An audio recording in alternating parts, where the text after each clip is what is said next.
हमरे झूलनी गिरल बालू रे तबलमुआ घर मारत।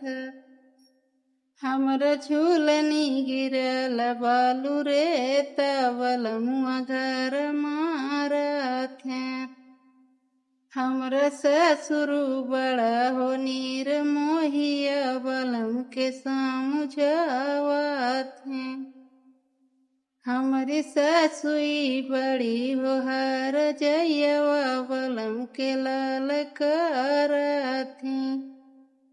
हमरे झूलनी गिरल बालू रे तबलमुआ घर मारत हैं।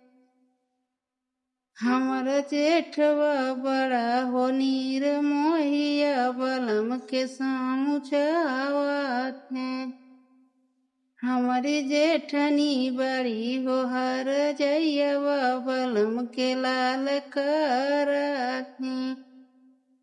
हमरे झूलनी गिरल बालू रे तबलम घर मारत हैं।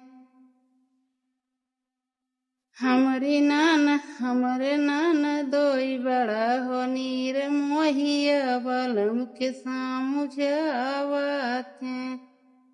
हमारी ननदी बड़ी हो हर जयवा बलम के लाल करत हैं। हमरा झूलनी गिरल बालू रे तबलमुआ घर मारत हैं।